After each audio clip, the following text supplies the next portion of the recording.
오늘은 우리 구약 성경 970면에 있는 이사야서 2장 1절에서 마지막 절까지를 우리 한 절씩 함께 교독하겠습니다. 구약 성경 970면 이사야서 2장입니다. 제가 1절을 읽습니다. 아모스의 아들 이사야가 받은 바 유다와 예루살렘에 관한 말씀이라.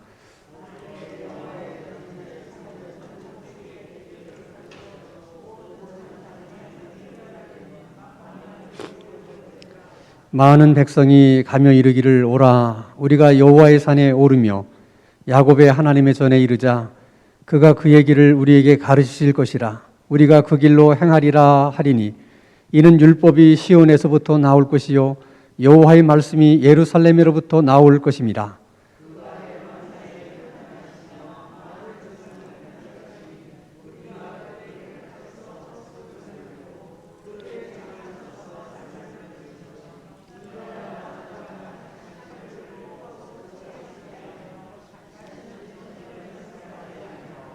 야곱 족속아 오라 우리가 여호와의 빛에 행하자.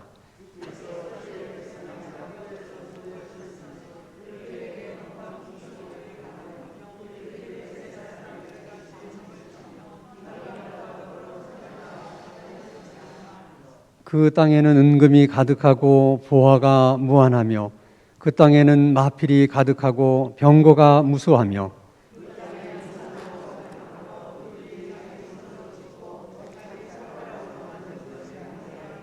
천한 자도 절하며 귀한 자도 굴복하오니 그들을 용서하지 마옵소서.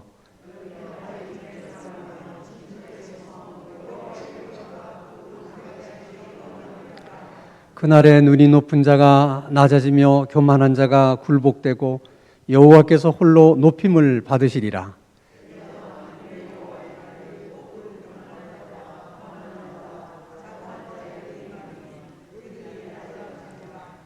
또 레바논의 높고 높은 모든 백향목과 바산의 모든 상수리 나무와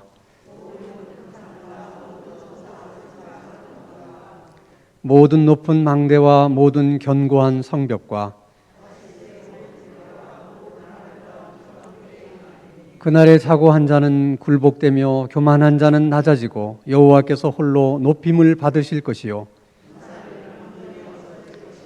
사람들이 아멸과 토굴로 들어가서 여호와께서 땅을 진동시키려고 일어나실 때에 그의 위엄과 그 광대하심의 영광을 피할 것이라.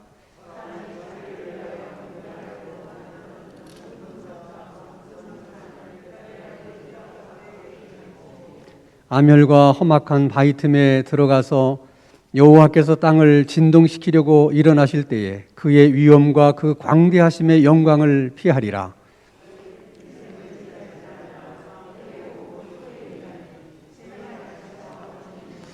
아멘. 우리가 이사야서 2장의 말씀을 이제 함께 나누려고 하는데요. 이사야서 2장의 말씀을 좀 수월하게 이해하기 위해서는 여호수아 1장과 2장 사이에 그러나라는 접속사를 하나 집어넣으면 2장을 이해하는데 훨씬 수월해요. 1장의 이야기를 다 한 후에 그러나 그리고 이제 2장을 시작한다고 생각하시면 2장의 말씀을 우리가 좀 더 쉽게 이해를 할 수가 있습니다. 자, 1장의 내용은 이런 것이죠. 하나님께서 이스라엘 백성들을 자신의 친자식으로 여기고 그들을 사랑으로 은혜로 그렇게 돌보시고 양육했는데 정작 이스라엘 백성들은 하나님을 무시하고 하나님 말씀을 무시하고 오히려 우상을 숭배하는 그런 정말 인간의 말로서는 설명할 수 없는 이해할 수 없는 그런 짓들을 하니까 하나님께서 견디다 못해서 짐승도 자기 주인을 안다. 짐승도 자신의 주인을 아는데 어떻게 하나님의 백성이 하나님을 모를 수가 있느냐? 어떻게 하나님의 백성이 하나님을 인정하지 않고 하나님을 버릴 수가 있느냐. 그래서 너희들은 짐승만도 못한 사람들이다. 이렇게 이제 하나님 말씀을 하셨어요. 이게 1장만 보면 너무 절망적이고 사실 굉장히 암울하잖아요. 근데 2장으로 넘어오면 그러나 하나님께서 어느 날, 그날이 정확히 언제인지는 모르지만은 그날에 있을 일들을 예언을 하세요. 근데 전에도 제가 한번 말씀을 드렸지만은 하나님이 뭘 말씀하실 때는 하나님은 이제 하루가 1000년 같고 1000년이 하루 같은 분이에요. 그러니까 늘리면 1000년이 되는 거고 좁히면 하루가 되는 거거든요. 그러니까 하나님은 마치 내일 있을 이야기처럼 일인 것처럼 이야기를 하지만 그게 뭐 100년 후의 일이 될 수도 있고 또 1000년 후의 일이 될 수도 있다는 거죠. 그래서 이제 많은 사람들이 하나님 말씀을 읽으면서 그것 때문에 이제 실족하게 되는 경우들이 많아요. 이 말씀을 보면 금방 이루어질 것처럼 하나님이 말씀을 하셨거든요. 그래서 정말 그럴 거라고 생각했는데 시간이 계속 지나면서 그런 일이 일어나지 않으니까 이제 실망하게 되는 것이죠. 근데 그것은 하나님이 시공을 초월하신 분으로서 인간들에게 말을 해야 되기 때문에 그럴 수밖에 없는 거예요. 하나님은 1000년 후에 일어날 일도 하나님의 입장에서는 바로 내일 일어날 일인 것처럼 말하실 수밖에 없는 거죠. 하나님의 입장에서는. 이제 그런 면들을 우리가 이제 많이 이해를 해야 될 필요가 있다. 자, 먼 훗날에 이런 일이 있을 것이다. 그 일을 이제 2절과 3절에서 말씀을 하세요. 자, 2절과 3절 말씀을 보겠습니다. 자, 말일에, 그 말일이라고 하는 것이 정확히 언제인지를 몰라요. 말일에 여호와의 전에 산이 모든 산 꼭대기에 굳게 설 것이요 모든 작은 산 위에 뛰어나리니 만방이 그리로 다 모여들 것이다. 모든 민족들이, 많은 민족들이 그리로 모여들 것이다. 왜냐하면 3절에 많은 백성이 가며 이르기를 오라 우리가 여호와의 산에 오르며 야곱의 하나님의 전에 이르자. 그가 그의 길을 우리에게 가르치실 것이라. 우리가 그 길로 행하리라 하리니 이는 율법이 시온에서부터 나올 것이요 여호와의 말씀이 예루살렘에서부터 나올 것임이라. 자, 1장에서는 그렇게 하나님께서 사랑으로 말씀으로 이스라엘 백성들을 가르치고 양육했음에도 불구하고 그들이 하나님을 버렸지만은 그러나 먼 훗날에는 이스라엘 백성들이 버린 그 하나님의 말씀을 듣겠다고 많은 민족들이 하나님의 전에 하나님의 전이 있는 예루살렘 성으로 몰려들 것이다 하는 것을 이사야 선지자를 통해서 예언을 하신 거예요. 그 당시에 저런 예언을 들으면 저게 뭐 믿어지지가 않잖아요. 근데 정말 그 하나님의 말씀의 예언이 이제 어떻게 성취가 됐느냐? 보통 이제 신학자들은 예수님으로 인해서 이 땅에 세워지는 교회를 하나님께서 염두에 두고 하신 말씀이라고 봐요. 세계 정말 전 세계 여러 곳에 하나님의 교회들이 세워지면서 얼마나 많은 민족들이 하나님의 말씀을 들으려고 교회로 이제 몰려들고 있었느냐. 지금 이스라엘 백성들이 살던 그 시대의 관점에서 보면 오늘 이런 일들은 정말 기적 중의 기적이죠. 이런 일들은 상상할 수가 없는 거예요. 이방인들이, 이렇게 많은 이방인들이 하나님의 말씀을 사모해서 이렇게 모여든다는 것은 상상하기 어려운데 하나님께서 그런 날이 올 것이다. 너희들이 나를 버렸지만은 하나님이 높임을 받을 것이다. 그 말씀을 하시는 것이죠. 자, 4절에는 또 이런 말씀이 있어요. 그가 열방 사이에 판단하시며 많은 백성을 판결하시리니 무리가 그들의 칼을 쳐서 보습을 만들고 그들의 창을 쳐서 낫을 만들 것이며 이 나라와 저 나라가 다시는 칼을 들고 서로 치지 아니하며 다시는 전쟁을 연습하지 아니하리라. 그러니까 지금 2절과 3절과 4절 사이에 굉장한 시간차가 있는 거예요. 절수로 말하면 2절, 3절, 4절이니까 금방 있을 일인 것처럼 생각되지만 그렇지 않아요. 그래서 이제 시대적으로 보면 지금도 뭐 은혜의 시대이기 때문에 지금도 많은 민족들이 하나님의 말씀을 들으려고 오죠.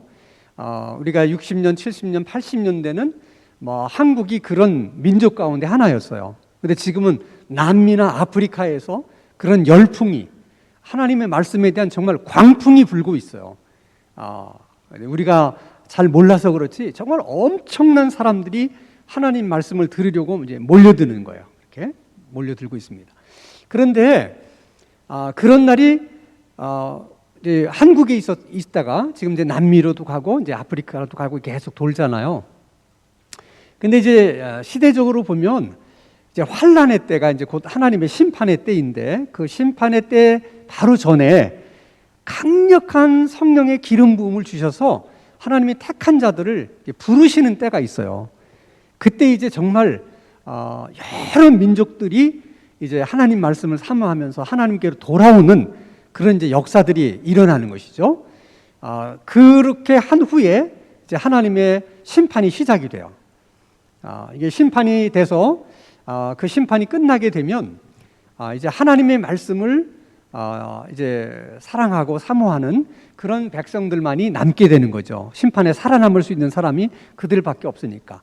그럼 그들만이 사는 그런 세상이 될 때는 이 땅에 전쟁이 없고 평화만이 있을 것이다. 그런 날이 미래에 올 거라는 거예요.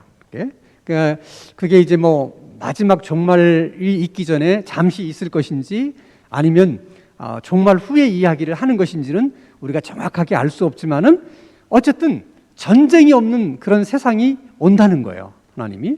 근데 왜 그런 세상이 올 수밖에 없느냐?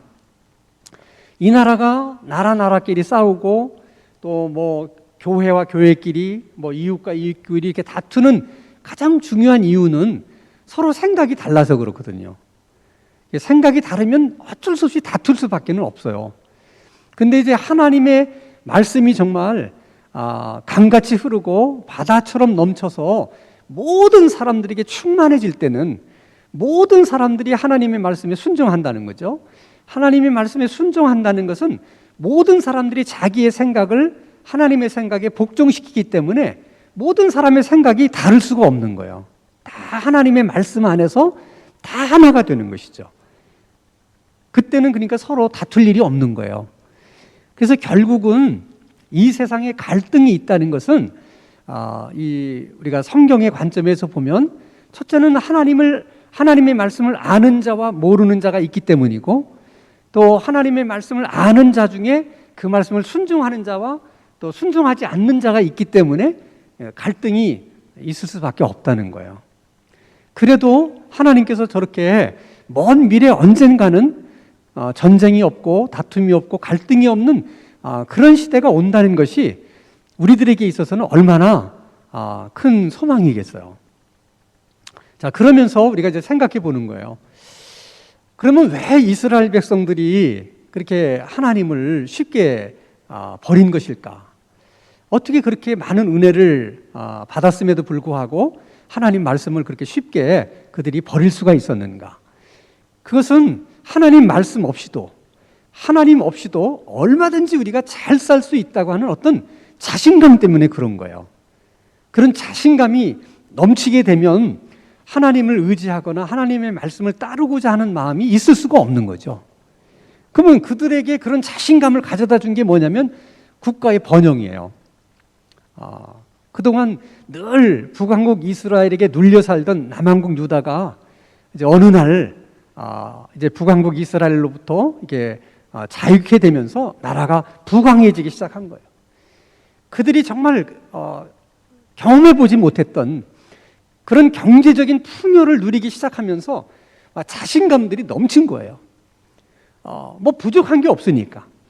그래서 그들은 그렇게 국가적으로 이제 경제적으로 이제 풍요해지니까 그 막강한 경제력을 가지고 성벽들을 재건하고 중축을 합니다.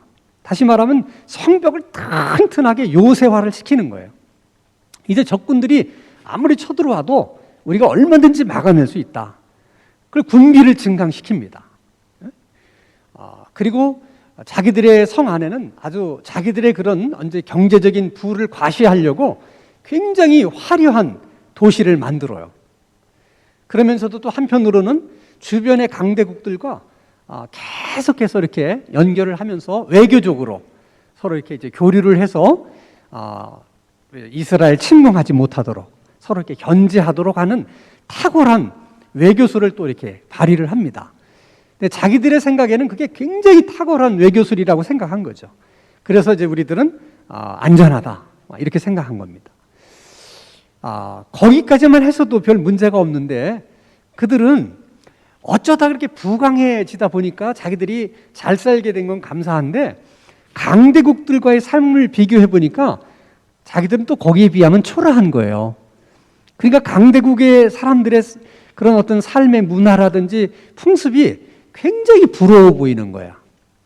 마치 뭐 이렇게 아시아권에서 우리 이 한류 바람이 이제 부는 것처럼 그래서 한류의 인기 이제 가수들이 입은 옷을 막 따라서 입는다든지 그들이 부른 노래를 부르기 위해서 한국어를 배운다든지 그런 것처럼 그러니까 강대국들의 그런 문화와 생활 풍습을 맹목적으로 받아들이는 거예요. 근데 그 맹목적으로 받아들이는 가운데 그 나라에 사는 모습이 너무 좋다 보니까 그들이 섬기는 우상까지도 좋아 보이는 거예요. 이게 너무 나가는 거죠. 그래서 그들이 섬기는 우상을 수입해다가 그들이 우상을 섬기는 것을 보고 배워서 우상에게 절하고 우상을 섬기는 거예요. 자, 이런 말씀들은 사실 오늘 우리 자신들을 또 돌아보게 만드는 거죠. 그러니까 우리를 자신감 있게 만드는 것이 뭐냐? 언제 우리가 그렇게 자신감으로 충만해지냐는 거예요. 언제? 대개 보면 돈이 많을 때. 그렇잖아요? 자기가 다 계산해 보니까 이 돈 가지면 내가 죽을 때까지 얼마든지 내가 이제 편안하게 살 수 있다. 이런 생각이 들면 괜히 어깨에 힘도 들어가고 이렇게 자신감이 넘치잖아요. 이렇게 돈이 많으면 사람에게는 자신감을 줘요. 아니면 유명한 사람들을 많이 안다고 하는 어떤 인맥을 내가 이제 많이 이렇게 갖고 있다. 그래서 무슨 아픈 환자가 있을 때는 내가 어느 병원에다가 어떤 의사에게만 전화하면 금방 해결이 되고 또 어디에다 하면 어떻게 금방 해결이 되고 이런 것들도 또 사람에게 엄청난 자신감을 가져다 주죠. 또 아니면 자신의 어떤 명석한 두뇌 그리고 또 어떤 많은 경험 이런 것들이 이제 세상을 보는 눈을 이제 아주 쉽게 만드는 거죠. 그러니까 별로 두려움도 없고 이게 자신감이 넘치는 것입니다. 자, 사실 근데 그런 것들을 곰곰이 생각해 보면 다시 하나님이 주신 것들이잖아요. 하나님이 주신 선물이에요, 사실은. 풍요로운 경제력도 탁월한 두뇌와 경험, 또 많은 인맥, 이거 사실 다 하나님이 주신 선물인데 우리는 그 하나님이 주신 선물 때문에 오히려 스스로 우리가 교만하게 된다는 거예요. 이게 참 아이러니한 거예요. 그러니까 하나님이 주신 것 때문에 하나님을 버리는 거예요. 이스라엘 백성들이 그런 거예요. 하나님이 주신 것이기 때문에 더욱 하나님께 감사하고 더 하나님을 사랑해야 되는데 하나님이 주신 것 때문에 그 주신 것을 의지하고 오히려 하나님을 의지하지 않는 거예요. 그러면 하나님은 어떻게 하십니까? 그때는 하나님이 주신 것을 치시는 거예요, 하나님이. 그게 돈이면 돈을 치시고 사람이면 사람을 치십니다. 왜 그렇게 하시느냐? 이유는 간단해요. 그것들은 하나님처럼 네가 의지하고 살 것들이 아니라는 거예요. 그것을 깨닫게 하기 위해서 아주 비싼 대가를 치르게 하는 거예요. 그렇게 하지 않으면 깨닫지 못하니까. 아주 철저하게 하나님이 주신 것들을 하나님 치십니다. 그때서 아는 거죠. 이스라엘 백성들이 그랬어요. 자기들이 그렇게 믿었던 성벽 하루아침에 와르르 다 무너졌어요. 자기들이 의지했던 강대국 하루아침에 다 날아갔어요. 자기들이 그처럼 믿었던 우상들은 다 그냥 길바닥에 던져지는 그런 처지가 되고 말았어요. 그리고는 이사야 선지자가 결론으로 22절에 이렇게 말합니다. 너희는 인생을 의지하지 말라. 그의 호흡은 코에 있나니 새말 가치가 어디 있느냐. 우리가 의지해야 될 분은 하나님이지 사람은 의지해야 될 우리 대상이 아니라는 거예요. 그거를 깨닫는데 사실 많은 대가를 우리가 이제 치르게 되는 것이죠. 제가 아주 수년 전에 정말 오래간만에 이제 교회 후배를 만났어요. 근데 이 교회 후배는 이제 고등학교만 졸업하고 이제 가정 환경 때문에 대학 진학을 하지 않고 일찍이 돈을 벌겠다고 해가지고 이렇게 사업을 하다가 나중에는 이제 버스를 운전하는 기사가 됐는데 워낙 이제 사람이 똑똑하고 이제 그러기 때문에 이제 노조위원장 이제 자리를 꿈꾸고 그동안 이제 다 이제 뭐 이렇게 나름대로 털을 닦은 거죠. 근데 우연히 만난 거예요. 만났더니 까만 양복을 입고 그래서 어디 갔다 오냐 그랬더니 장례식에 갔다 온다는 거예요. 그래서 누구 장례식이냐 그랬더니 눈물을 글썽이면서 얘기하는 거예요. 인생이 어떻게 이럴 수가 있냐는 거예요. 왜 그러냐 그랬더니 차기 노조위원장으로 자기가 가장 유력했대요. 왜냐하면 지금 현재 노조위원장이 자기를 적극적으로 지지하고 밀었기 때문에 특별한 일이 없는 한 자기가 차기 노조위원장이 된다고 다 생각했는데 그 노조위원장이 죽었다는 거야. 그래가지고 완전히 구도가 지금 완전히 이게 파토가 나버려가지고 자기가 자기 인생이 너무 허무하다는 거야. 그러니까 여러분 사실 믿을 만한 게 못 되는 거예요. 사람이 어떻게 될지 모르는 거죠. 어떤 의사인 집사님은 이런 얘기를 했어요. 자기는 자기에게 찾아오는 암 환자들을 정말 수술하기를 이렇게 잘해서 유명한 의사였대요. 자기 손으로 살려낸 암 환자만 100명이 넘는데, 근데 정작 자기 엄마가 암에 걸렸을 때는 자기가 손도 한 번 써보지 못하고 보내드렸다는 거야. 그것이 여러분 인간의 한계예요. 그러니까 인간이 물론 할 수 있는 일도 많고 또 뭐 인간의 능력이 어느 정도 있는 것이지만은 그러나 인간이 하나님을 대신할 수는 없는 거예요. 그걸 우리가 알고 살아야 돼요. 의지할 분은 하나님밖에는 없다. 이것을 철저하게 우리가 깨달을 필요가 있어요. 그리고 우리가 늘 또 하나님을 의지하고 살아야 될 이유는 뭐냐면 하나님을 의지하지 않고 내 자신감에 넘쳐서 내가 살아온 내 인생들은 하나님하고는 아무런 관련이 없는 일들이 된다는 거예요. 그러니까 그런 인생은 뭐 70까지 뭐 잘 살았던 80까지 잘 살았던 아무런 소용이 없는 거야. 하나님과의 관계에 있어서는.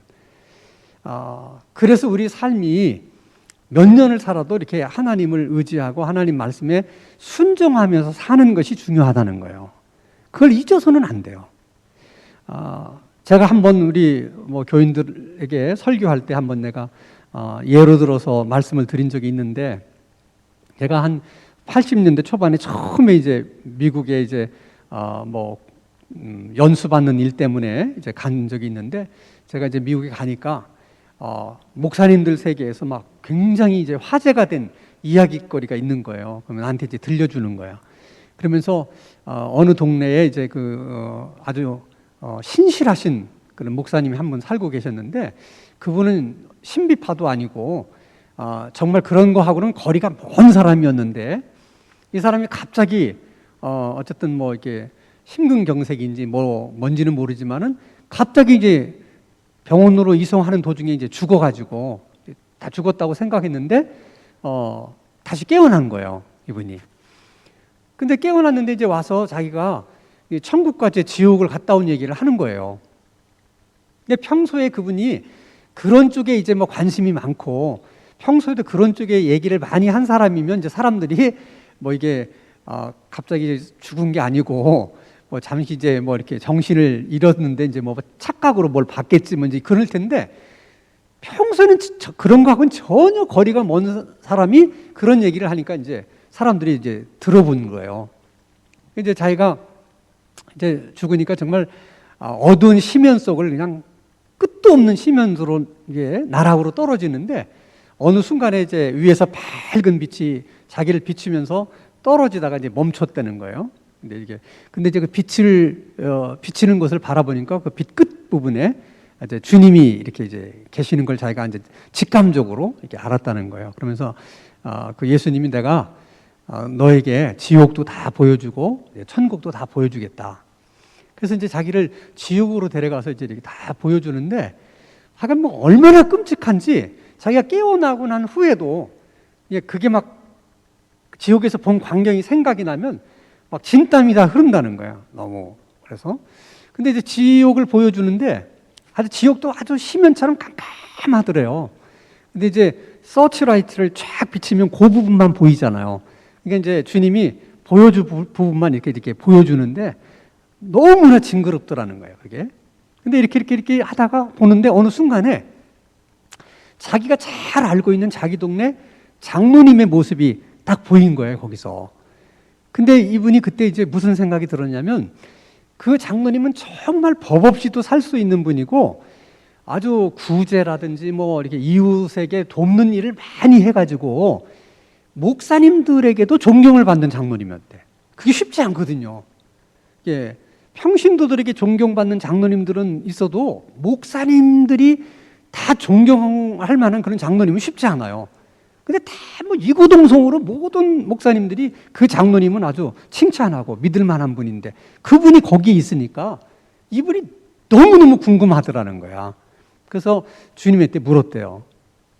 저분이 여기 오실 분이 아닌데 어떻게 저분이 여기 계신 거냐고. 근데 주님이 아무 말씀도 안 하시더래. 근데 자기는 너무 그게 궁금해서 미칠 것 같더래, 정말. 그래서 두 번째 또 물었대, 주님한테. 저분은 왜 여기 온 거냐고. 근데 두 번째도 예수님이 대답을 안 하더래. 그럼 두 번씩이나 예수님이 말씀 안 하면, 이거 안 하시는가 보다, 그래 이랬는데 너무 궁금하니까 이분이. 아니, 저런 분이 여기에 온다면 도대체 이 궁금함 때문에 견딜 수 없어서 예수님에게 야단 맞을 각오를 하고 세 번째 물었대요.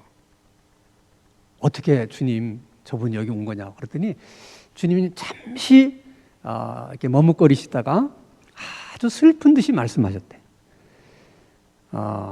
장로라고도 부르지 않고, 걔가 이렇게 지금 말하는 것처럼 뭐 이렇게 좋은 일, 뭐 이런 일을 많이 했는지는 모르지만 나하고는 아무 상관이 없는 일이었다. 그렇게 말씀하시더래.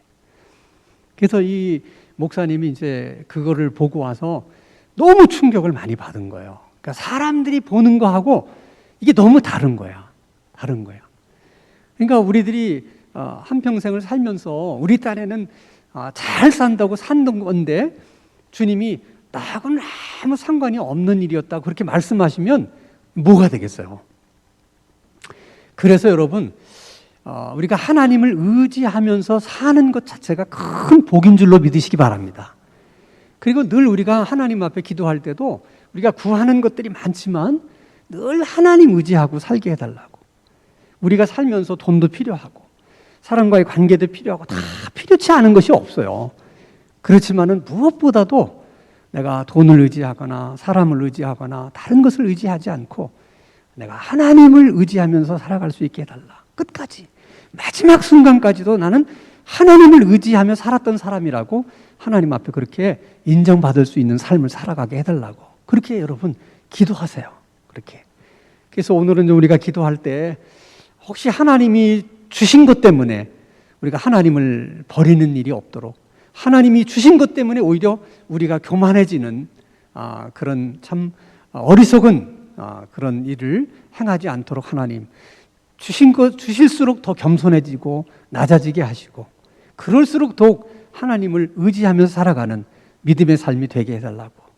우리가 호흡이 있는 날까지 하나님 기도하며 살게 해달라고. 기도 없는 삶이 내게 무슨 의미가 있겠습니까? 하나님 기도할 수 있게 해달라고. 오늘 저녁에도 우리가 함께 같이 기도하겠습니다.